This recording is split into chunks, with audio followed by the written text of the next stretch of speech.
حضرت ابراہیم علیہ السلام سوچ بچار میں رہے، اس لیے اس کو یوم الترویہ کہا جاتا ہے۔ پھر 8 اور 9 کی رات، یعنی جس کو 9ویں رات کہتے ہیں، حضرت ابراہیم علیہ السلام نے پھر خواب دیکھا۔ پھر آپ کو خواب میں یہی بتایا گیا کہ آپ نے اپنے بیٹے کو ذبح کرنا ہے۔ اب آپ نے پہچان لیا کہ یہ اللہ کی طرف سے حکم ہے، یہ آرڈر اللہ کی طرف سے آیا ہے، اس لیے 9 ذوالحجہ کو یوم عرفہ کہا جاتا ہے۔ عرفہ کے معنی ہے پہچاننا، یعنی پہچاننے کا دن۔ لوگ حاجی 9 ذوالحجہ کو یوم عرفات میں جاتے ہیں، ہم یوم عرفہ کہتے ہیں۔ ایکچولی اس نام کی وجہ یہ ہے کہ حضرت ابراہیم علیہ السلام اس دن پہچان گئے کہ یہ اللہ کا حکم ہے۔ اور 10 ذوالحجہ کو یوم النحر کہا جاتا ہے، ذبح کا دن۔ تو یہ اس لیے کہا جاتا ہے کہ حضرت ابراہیم علیہ السلام نے اس دن حضرت اسماعیل علیہ السلام کو ذبح کرنے کا ارادہ کر لیا اور آپ چل پڑے ذبح کرنے کے لیے، اس لیے اس کو یوم النحر کہا جاتا ہے۔ ٹھیک ہے، پہلے یہ بات یاد رکھیے۔ اچھا، یہاں ایک میں شرعی مسئلہ بیان کر دوں کہ اگر آج کسی کو خواب میں کوئی ایسی بات آ جائے کہ اپنا بیٹا ذبح کر دیں یا فلاں چیز قربان کر دیں یا فلاں، یعنی یاد رکھیے ہم عام انسانوں کا خواب حجت اور دلیل نہیں ہوتی ہے۔ ہم میں سے کوئی بھی ایسا خواب دیکھ کر کوئی بھی ایسا کام کرے گا وہ گناہگار ہوگا۔ انبیاء کے خواب وحی ہوتے ہیں۔ ہمیں خواب میں کچھ بھی دکھ جائے، کوئی بھی آ کر کہہ دے، اگر وہ حکم شریعت سے ٹکراتا ہے تو ہم خواب پر عمل نہیں کریں گے۔ ٹھیک ہے نا؟ مثال کے طور پہ کسی کو اس کی مرحوم والدہ خواب میں آ جائیں اور وہ خواب میں آ کر کہیں کہ بیٹا نماز پڑھو، تو اچھی بات ہے بھائی، نماز پڑھے، ہیں صدقہ و خیرات دو، اچھی بات ہے، خواب میں آیا چلے دے دیں۔ ماں خواب میں آ کر یہ بولے بیٹا نماز نہ پڑھو، تو اب خواب نہیں مانیں گے۔ ہو سکتا ہے میں نے دیکھا کچھ تھا، سمجھا کچھ تھا۔ خواب میں تو ویسے بھی بہت ساری چیزیں دیکھ رہے ہوتے ہیں جو ہمیں بعد میں اٹھ کے سمجھ نہیں آ رہی تھی کیسے ہو سکتا ہے۔ تو آپ بات سمجھ رہے ہیں؟ تو اس واقعے کے بعد کوئی شیطان ہے نا، کسی کے دماغ میں یہ بات ڈال دے کہ جب حضرت ابراہیم کو خواب آیا تھا وہ بھی چلے بیٹا ذبح کرنے، ہم بھی چلتے ہیں۔ تو ایسا ہم انسانوں کے لیے، عام مسلمانوں کے لیے ایسا نہیں ہوتا، یہ بات سمجھ لیجئے گا۔ اچھا، اب ذرا سمجھیے گا، یہ کوئی چھوٹی قربانی نہیں تھی اور یہ پہلی قربانی بھی نہیں تھی۔ حضرت ابراہیم علیہ السلام کی سیرت میں اتنی قربانیاں ہیں اور ایسی ایسی قربانیاں ہیں کہ عقلیں حیران ہو جاتی ہیں۔ سب سے پہلے یہ سمجھنا ہوگا کہ حضرت ابراہیم علیہ السلام کو حضرت اسماعیل علیہ السلام ملے کیسے؟ آپ کے بیٹے ہیں نا، آپ کو پتہ ہی کتنی ایج میں حضرت اسماعیل علیہ السلام پیدا ہوئے۔ حضرت ابراہیم علیہ السلام کی عمر ہو گئی تھی 99 سال۔ وہ 99 سال کی عمر تک دعائیں کرتے رہے، یا اللہ بیٹا دے دے، یا اللہ بیٹا دے دے۔ اور دعا کیا ہوتی تھی؟ اسمع یا ایل، اسمع یا ایل۔ اس کے معنی کیا ہے؟ عربی زبان کا لفظ ہے اسمع، تو معنی بنے اے اللہ سن لے۔ اسمع معنی سن لے، اور ایل کے معنی یہ عبرانی زبان کا لفظ ہے، اس کے معنی ہے پروردگار، خدا، یعنی اے میرے رب، اے میرے پروردگار میری دعا سن لے۔ یہ پکارا کرتے تھے، اور تمنا کیا تھی کہ اللہ مجھے بیٹا دے دے۔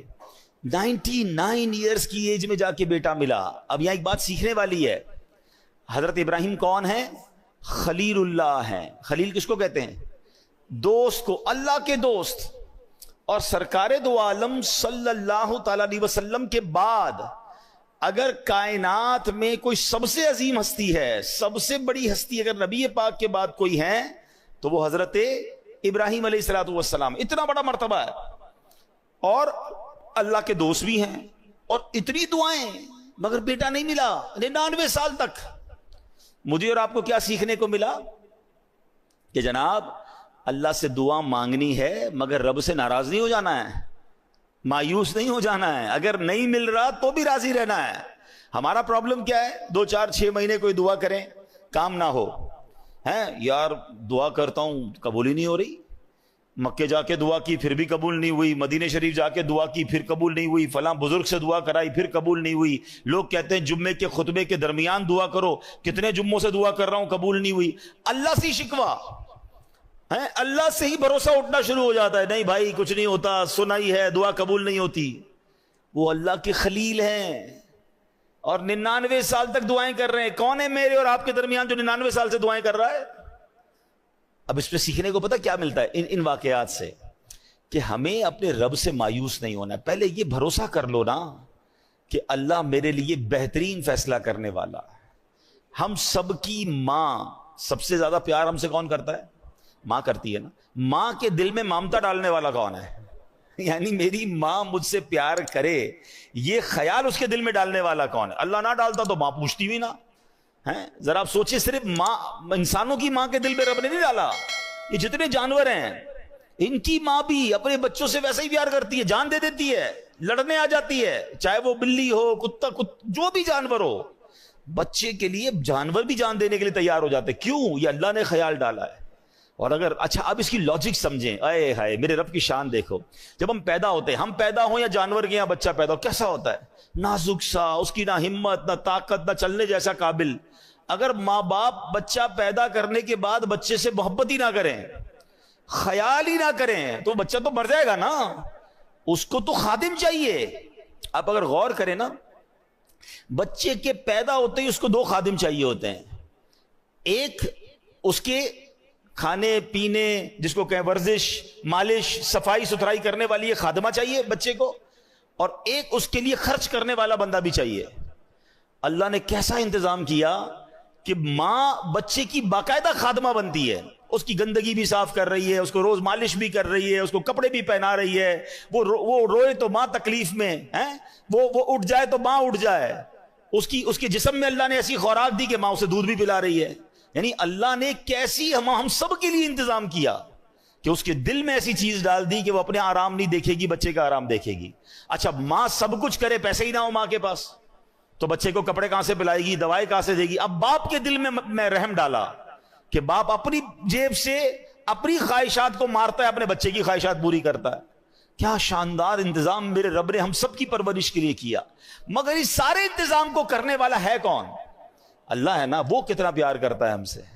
پہلے یہ اطمینان کر لو کہ میری ماں سے کئی گنا زیادہ پیار میرا رب مجھ سے کرتا ہے. ٹھیک ہے؟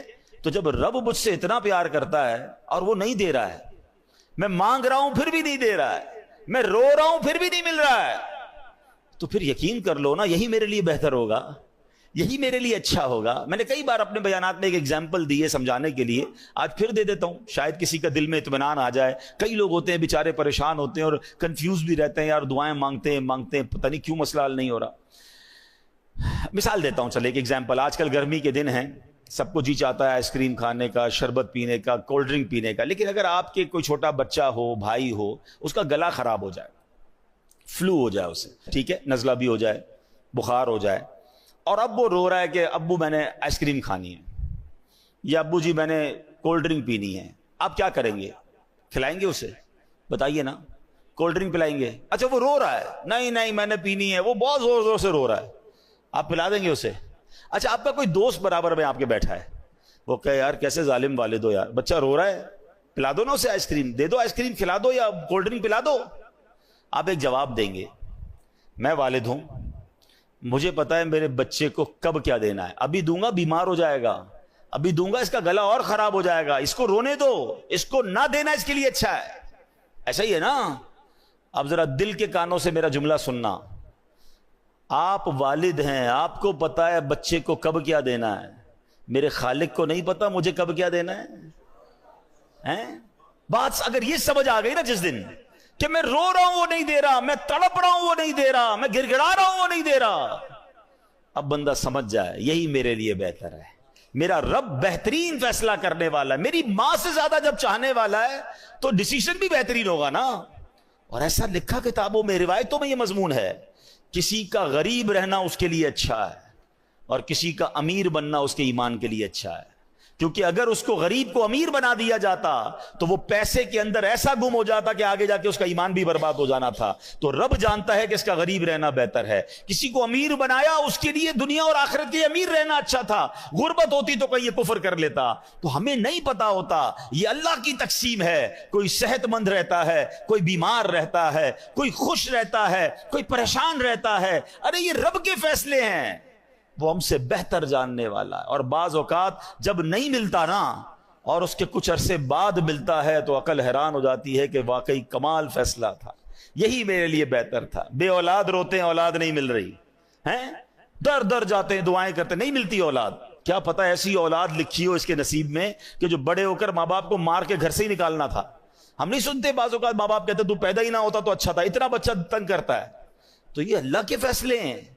تو سبحان اللہ, حضرت ابراہیم 99 سال تک دعا کرتے رہے. اب جب دعا ہو گئی, حضرت اسماعیل مل گئے. اب مجھے بتاؤ, جس کو 15-20 سال بعد اولاد ملے تو وہ کتنا پیار کرتا ہے اپنے بچے کو, گود سے لگائے رکھتا ہے کہ اب تو پیر بھی زمین پر نہ رہے ہیں. مگر پہلا امتحان کیا تھا کہ اس دودھ پیتے بچے اور اس کی ماں کو ایک ایسے صحرا میں چھوڑ کر آ جاؤ کہ جہاں کوئی آبادی نہیں ہے.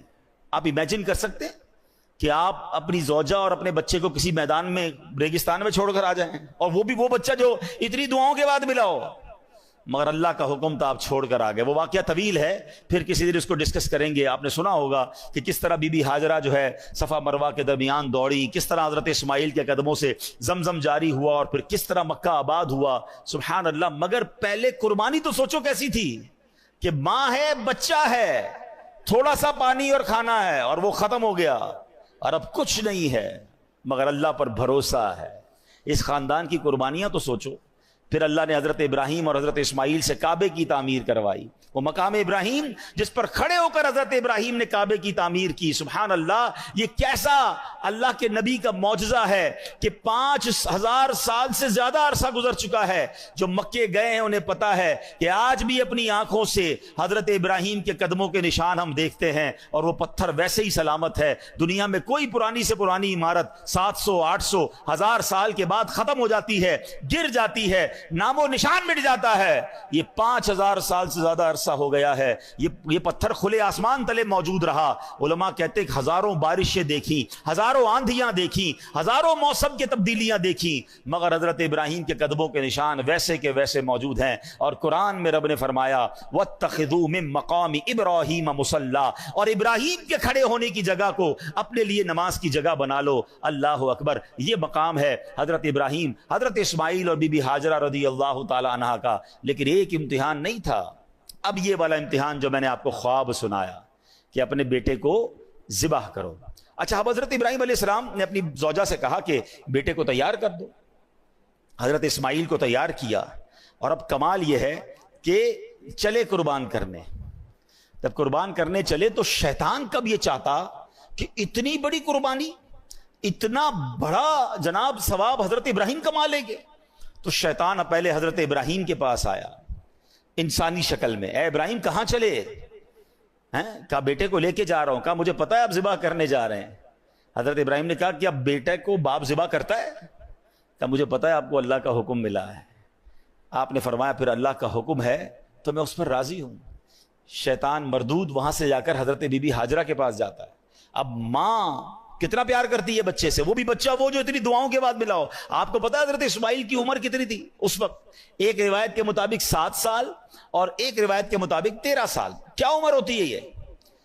حضرت ہاجرہ کے پاس جا کر کہتا ہے اے ہاجرہ تمہیں پتا ہے تمہارے شوہر بیٹے کو کہاں لے جا رہے ہیں؟ تو کہاں لے جا رہے ہیں؟ کہا ذبح کرنے لے جا رہے ہیں. کہا کیا باپ بیٹے کو ذبح کرتا ہے؟ کہاں اس لیے ذبح کر رہے ہیں کہ اللہ کا حکم ہے. بی بی ہاجرہ کہتی ہیں اگر میرے رب کا حکم ہے تو پھر ہم راضی ہیں. کیا گھرانہ ہے یہ. اب حضرت اسماعیل کے پاس چلا گیا شیطان, چھوٹی عمر ہے.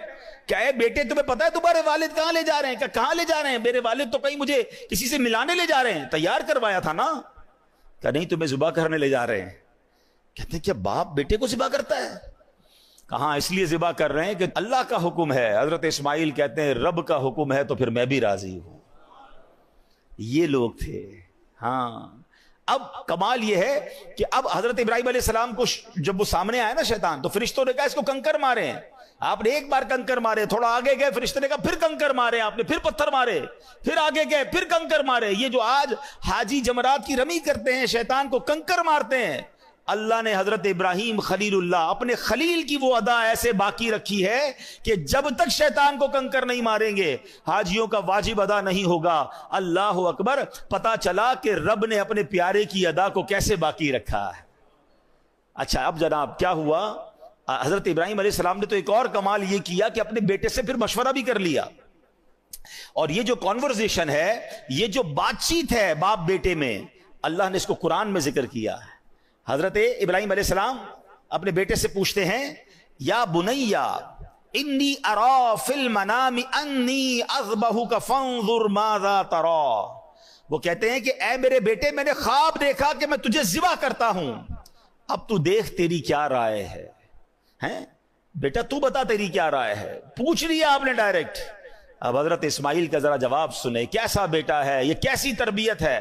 حضرت اسماعیل کہتے ہیں یا ابت افعل ما تؤمر, اے میرے والد کیجئے جس کا آپ کو حکم ہے, خدا نے چاہا تو قریب ہے آپ مجھے صابر یعنی صبر کرنے والا پائیں گے. اللہ اکبر. اب حضرت اسماعیل نے بڑی انوکھی بات کی حضرت ابراہیم سے. کہتے ہیں بابا جان ایک کام کیجئے گا, ذرا چھری کو تیز کر دیجئے گا تاکہ مجھے ذبح ہوتے ہوئے تکلیف کم ہو, مجھے اچھی طرح رسیوں سے باندھ دیجئے گا تاکہ میں زیادہ ہلوں تو میرے خون کے چھینٹے کہیں آپ کے کپڑوں پر نہ پڑ جائیں. اے بابا جان مجھے سیدھا نہیں, مجھے الٹا چہرے کے بر لٹا دیجئے گا, پیشانی کے بل لٹائیے گا کیونکہ میرا چہرہ آپ کو دیکھنا نہ پڑے, اور جب مجھے ذبح کر لیں تو میرا یہ جو لباس ہے نا یہ میری ماں بی بی ہاجرہ کو دے دیجئے گا تاکہ ان کو کچھ تسلی ہو جائے. آپ سوچ سکتے ہیں یہ باپ بیٹے کی کانورسیشن, یہ کیسی قربانی تھی. اور ایسے ہی ہوا, حضرت ابراہیم علیہ السلام نے اپنے بیٹے کو رسیوں سے باندھ دیا, چھری کو تیز بھی کر لیا, پیشانی کے بل بھی لٹا دیا, اور سبحان اللہ آپ کے لیے جو حکم تھا, آپ کا جو کام تھا, جو بندگی تھی آپ نے کر دی. وہ تو کر چکے جو کرنی بشر کی ہے, آپ نے چھری کو پھرا دیا. مگر سبحان اللہ میرا رب چاہے تو چھری بھی کام نہ کرے نا, چھری نے کاٹا نہیں. یہاں یہ بات بھی سمجھنی ہے, حضرت ابراہیمی کے دو واقعات ہیں جو پھر ہمیں توکل سکھاتے ہیں. آپ وہ واقعہ پھر کبھی ڈسکس کریں گے, لیکن ماشاءاللہ آپ نے سنا ہوگا کہ حضرت ابراہیم علیہ السلام کو نمرود نے ایک آگ لگائی تھی جس میں ڈالا گیا تھا. آگ کا کام کیا ہے بتاؤ نا, جلانا ہے نا. آگ نے جلایا نہیں نا, کیا ہوا, اتنی بڑی آگ تھی, آپ کو تھرو کر دیا گیا آگ میں, اور 1-2 منٹ نہیں, آپ ایک روایت کے مطابق 7 دن اور ایک روایت کے مطابق 40 دن اس آگ میں رہے, مگر آپ کا بال بھی بیکا نہیں ہوا. تو پتا کیا چلا کہ آگ کا کام جلانا ہے, مگر رب چاہے تو آگ نہیں جلائے گی. چھری کا کام کاٹنا ہے, مگر میرا رب چاہے تو پھرا دے کوئی چھری, مگر چھری نے کاٹنا نہیں ہے.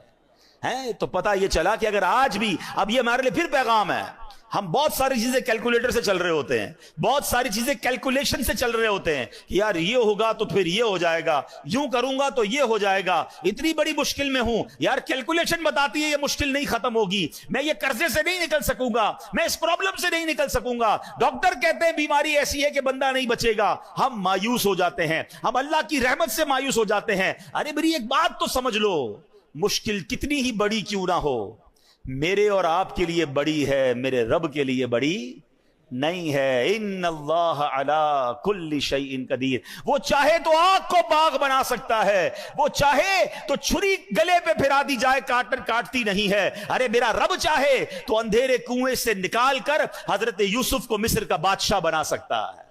ختم ہو گئی تھی نا لائف, بھائیوں نے باندھ کر کنویں میں ڈال دیا تھا, اب اور کیا بچتا ہے.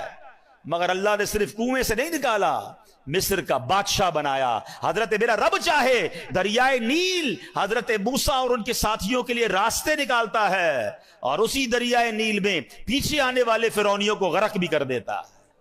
تو اللہ پر بھروسہ رکھو نا. ہم کیوں بھروسہ توڑ دیتے ہیں, ہم کیوں مایوس ہو جاتے ہیں, لوگ خودکشی کی باتیں کرنے لگ جاتے ہیں, لوگ ڈپریشن کی طرف چلے جاتے ہیں کہ نہیں ہو سکتا. ارے حضرت آپ کو نہیں پتا پرابلم بہت بڑا ہے, یقیناً تمہارا پرابلم کتنا ہی بڑا کیوں نہ ہو, میرے رب کی قدرت اس سے بڑی ہے, میرے رب کی نگاہ رحمت پڑنی ہے, تمہارے مسائل حل ہو سکتے ہیں, بس اصل بھروسہ چاہیے. علامہ اقبال شاعر مشرق نے کہا نا کہ اگر آج بھی ہو ابراہیم سا ایمان پیدا, there is only one condition, ایمان وہ والا چاہیے. اگر آج بھی ہو ابراہیم سا ایمان پیدا, آگ کر سکتی ہے انداز گلستان پیدا. اب کیا ہوا, چھری پھرا دی, چھری نے کاٹا نہیں, اور اب اللہ نے حکم دیا حضرت جبریل امین کو, اے جبریل جاؤ اور جنتی مینڈھا لے کر جاؤ. اور حضرت جبریل جنت سے مینڈھا لے کر آئے, اور جب لے کر آئے نا تو حضرت جبریل کی آواز کیا تھی, اللہ اکبر اللہ اکبر. حضرت ابراہیم اپنے بیٹے کے اوپر جھکے ہوئے ہیں, چھری ہاتھ میں ہے, آسمان کی طرف نظر کی تو دیکھا کہ جبریل آسمان سے آ رہے ہیں، آپ سمجھ گئے کہ میرے امتحان کا وقت ختم ہو گیا. آپ نے کیا کہا؟ لا الہ الا اللہ واللہ اکبر. حضرت اسماعیل جو نیچے لیٹے ہوئے تھے وہ بھی سمجھ گئے.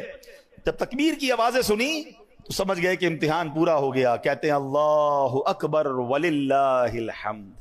یہ جو عید کے دن تسبیح پڑھتے ہیں نا، اس کا ذرا سینیریو سمجھیے، اس کا پس منظر اور بیک گراؤنڈ سمجھیے. یہ کتنی مبارک تسبیح ہے کہ اس کے شروع کے الفاظ حضرت جبریل کی زبان سے نکلے ہیں، اس کے درمیان کے الفاظ حضرت ابراہیم کی آواز میں نکلے ہیں، اور آخری الفاظ حضرت اسماعیل کی زبان سے نکلے ہیں. ہم تو تسبیح نارملی پڑھ لیتے ہیں، مگر اس سینیریو کو، اس قربانی کو، اس عظیم واقعے کو تو یاد کیا کرو. بلکہ میرے پیارے اسلامی بھائیوں، اس بیان کو، اس واقعے کو اپنے بچوں کو سنائیں. آج ہمارے سامنے تو ہم نے اپنے قربانی کو ایک فیسٹیول بنا دیا ہے. جناب جانور آ رہے ہیں، تصویریں کھنچ رہی ہیں، ہم گھما رہے ہیں، پھرا رہے ہیں، اور ذبح کے بعد جناب پھر اس کی باربیکیو پارٹیاں ہوں گی. کون بتائے گا بچوں کو؟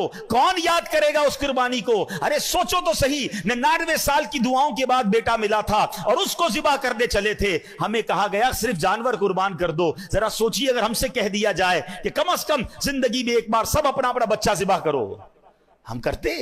ہم کر پاتے ہیں؟ یا نماز کے لیے ٹائم نہیں ہے لوگوں کے پاس، فرض حج ہو جاتا ہے تو حج کرنے نہیں جاتے. کون قربانی دیتا؟ سوچئے کتنی آسانی ہمارے لیے. لیکن کیا ہم بھول جائیں گے اس قربانی کو؟ کیا یاد نہیں کریں گے کہ اللہ والوں نے کیسی کیسی قربانیاں دی؟ اللہ ان کے صدقے ہمیں کچھ اپنے معمولات کو سدھارنے کی توفیق عطا فرمائے. اب اس تسبیح کو ذرا اس تصور میں تو پڑھیے نا کہ سبحان اللہ، پہلے حضرت جبرائیل کیا کہہ رہے ہیں، اور پھر حضرت ابراہیم، اور آخر میں حضرت اسماعیل. مل کر پڑھیں گے اللہ اکبر اللہ اکبر لا الہ الا اللہ واللہ اکبر اللہ اکبر وللہ الحمد اللہ اکبر اللہ اکبر لا الہ الا اللہ واللہ اکبر اللہ اکبر وللہ الحمد اللہ اکبر اللہ اکبر لا الہ الا اللہ واللہ اکبر اللہ اکبر وللہ.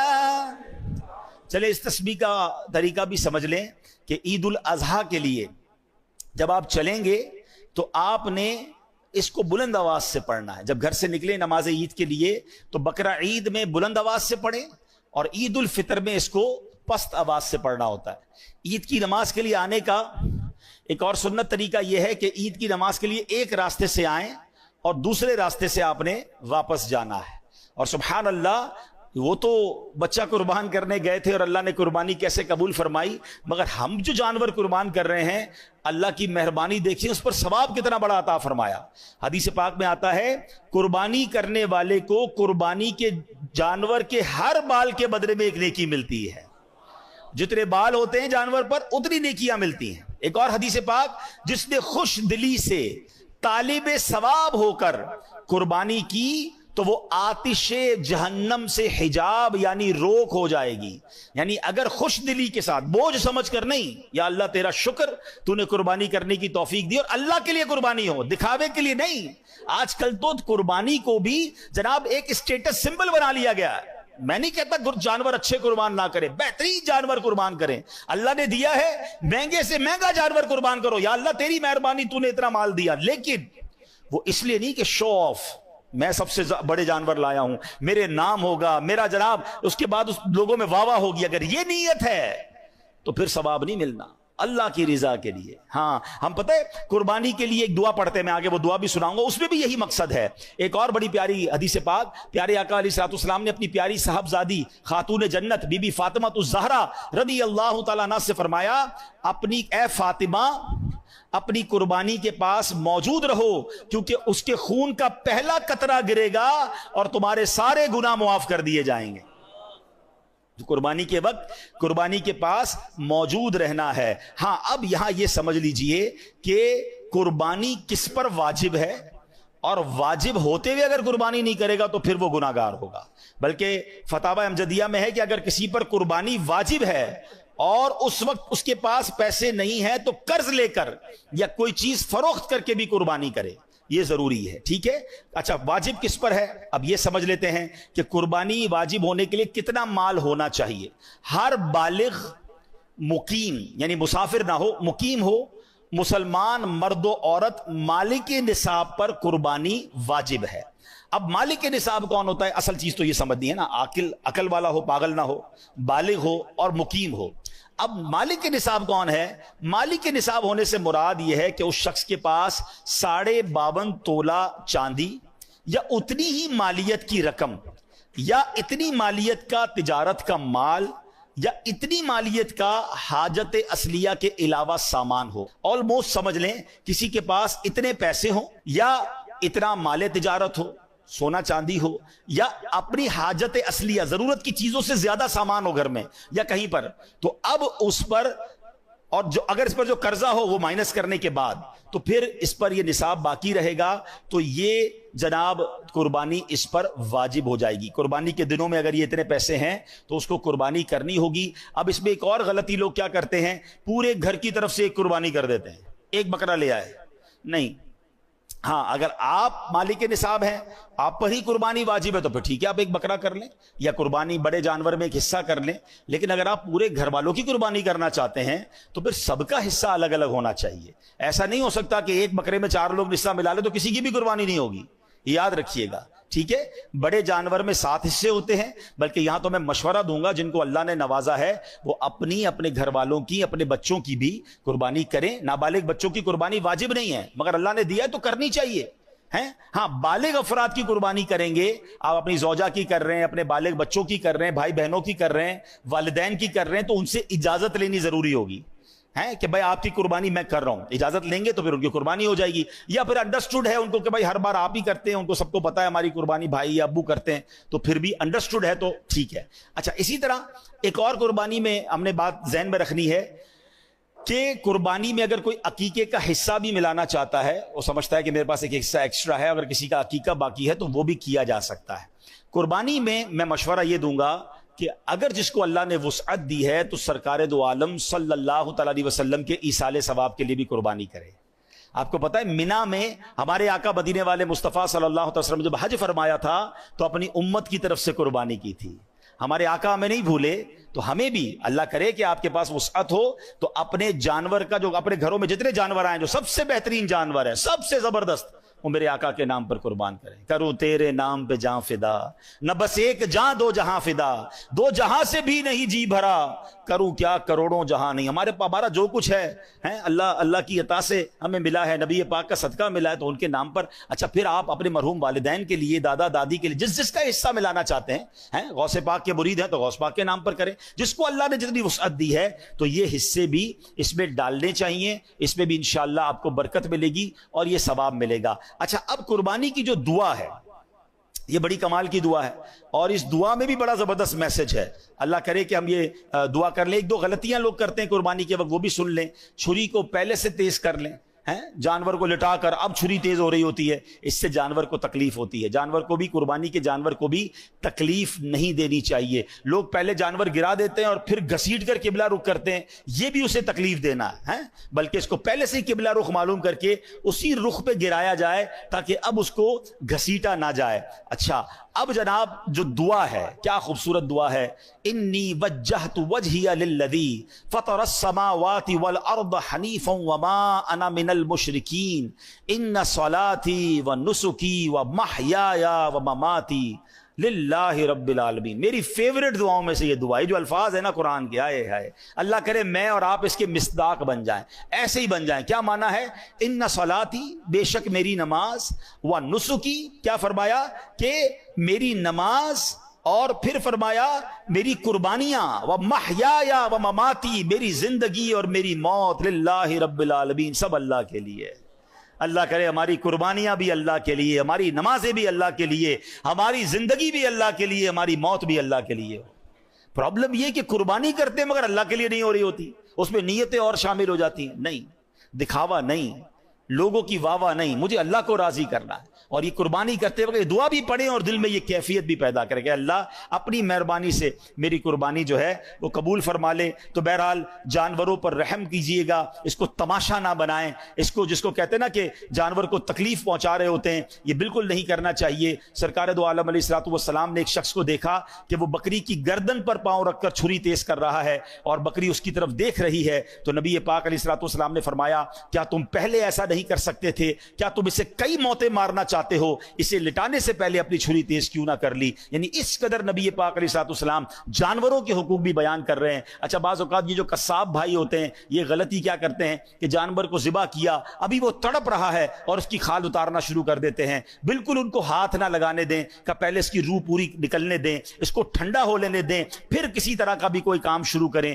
ان کو جلدی ہوتی ہے، یہ سخت اذیت دینا ہے کہ ابھی تو وہ ذبح ہوا ہے، اس کو ٹھنڈا ہو لینے دیں۔ جب بالکل آپ کو لگے کہ اس کی روح نکل گئی ہے، وہ ٹھنڈا ہو گیا ہے، اب اس کو جناب اس کا جو بھی گوشت وغیرہ یا کھال وغیرہ پر کام کرنا ہے وہ کریں۔ تو یہ بھی آپ نے قصاب سے یہ معاملہ کرنا ہے۔ آخری بات کہہ دوں جو ایک بڑی غلطی لوگ کرتے ہیں کہ جب جانور کو ذبح کرتے ہیں، یاد رکھیے جانور کو ذبح کرتے وقت جو بھی ذبح کرے گا اسے بلند آواز سے بسم اللہ اللہ اکبر پڑھنا ہے۔ جان بوجھ کر نہیں پڑھے گا تو وہ جانور ذبح ہی نہیں ہوگا، حلال ہی نہیں ہوگا، ٹھیک ہے۔ اب اس میں غلطی کیا ہو رہی ہے کہ لوگ کہتے ہیں ذرا ہم بھی چھری گھمائیں گے۔ اچھا ہم ہوتے اناڑی ہیں، ہمیں ویسی چھری گھمانا آتی نہیں ہے، تو اگر آپ نے چھری آپ نے بھی ہاتھ لگایا ہوا ہے یا آپ بھی ساتھ ذبح کر رہے ہیں، 2 افراد یا 3 افراد، تو سب مل کر پھر بلند آواز سے بسم اللہ اللہ اکبر کہیں گے۔ ایک نے کہا اور ایک نے نہیں کہا تو یہ درست نہیں ہے۔ جتنے لوگ ذبح میں شامل ہیں، جو ذبح کرنے میں شامل ہیں، ان سب نے تکبیر بلند آواز سے پڑھنی ہے۔ اچھا اب بدقسمتی سے کراچی میں ایک بڑا مسئلہ ہے کہ کئی لوگوں کے منہ میں پان گٹکا ہوتا ہے اور یہ قصاب بھائی بھی بعض اوقات کھا رہے ہوتے ہیں، تو پہلے چیک کر لیں بھائی کہ اگر ان کے منہ میں پان گٹکا ہے تو ان کی تو آواز ہی نہیں نکلے گی، اور ہم لاکھوں روپے کا جانور لے کر آئیں اور وہ ذبح صحیح ہوا کہ نہیں ہوا، تو پانی وانی پلا دیں، پہلے ان کو چائے پلا دیں تاکہ منہ ان کا صاف ہو جائے، اور ان کو بھی بار بار کہیں کہ آپ نے ذبح کے وقت بلند آواز سے تکبیر پڑھنی ہے، اور اگر آپ ساتھ ذبح کر رہے ہیں تو آپ بھی تکبیر پڑھیں۔ اللہ کریم سے میں دعا کرتا ہوں رب کریم سب کی قربانیوں کو اپنی بارگاہ میں قبول فرمائے۔ آخر میں عرض یہ ہے قربانی ضرور کیجئے، اللہ کے لیے کیجئے، مگر اپنی قربانی کی کھالیں، دعوت اسلامی کو دیں۔ دعوت اسلامی جو دنیا بھر میں دین متین کی خدمت کر رہی ہے، لاکھوں لاکھ حافظ اور علماء بنا رہی ہے، تو اس بار اپنی قربانی کی کھالیں، دعوت اسلامی کو دیں۔ ایک آخری بات اور کر لیتا ہوں کہ دیکھیں لاکھوں روپے کی قربانی کرتے ہیں تو چند 100 روپے خرچ کر کے 1-2 ہزار روپے خرچ کر کے اس کی صفائی بھی کروا لیں۔ ہیں لاکھوں روپے کا جانور ذبح کیا، روڈ پہ اپنا گوشت اندر لے گئے، سارا خون اور ساری جو علائشیں گندگی ہیں وہ لوگ روڈ پہ چھوڑ جاتے ہیں، اور جناب اس سے بیکٹیریا پھیلتے ہیں، اس سے جراثیم پھیلتے ہیں، اس سے تعفن ہوتا ہے۔ اتنی خوبصورت سنت ابراہیمی ہے مگر 1-2 دن بعد گلیوں سے بدبو آ رہی ہوتی ہے، تو یہ کتنی عجیب بات ہے۔ جب آپ لاکھوں روپے جانور پر اور ہزاروں روپے کسائی کو دے سکتے ہیں تو بھائی صفائی کرنے والے کو بھی 1000 روپے دے دیں کہ بھائی یہ پوری روڈ یا پورا علاقہ اچھے طریقے سے صاف کر دو۔ یہ میرا وطن ہے، یہ آپ کا وطن ہے، یہ سڑکیں بھی ہماری ہیں، یہ محلے بھی ہمارے ہیں، تو پلیز ایسا نہ کریں۔ اس بار اپنی قربانی ضرور کیجئے۔ تو جہاں جہاں پاکستان میں آپ قربانی یا دنیا میں کریں، جانور ذبح کرنے کے بعد اس کی بقیہ علائشوں کی صفائی کی ذمہ داری بھی ہماری ہے۔ ہم حکومت کو برا بھلا کہتے ہیں جناب ان کی گاڑیاں نہیں آئیں، وہ کیا کریں گے، کتنی جگہوں پر جائیں گے؟ ہم خود اپنا خیال رکھیں نا، اپنا گھر صاف کر لیا، روڈ خراب کر دی، تو روڈ کو بھی صاف کریں، تو انشاءاللہ اس کا بھی اجر ملے گا۔ اللہ پاک عمل کرنے کی توفیق عطا فرمائے۔ صلو علی الحبیب۔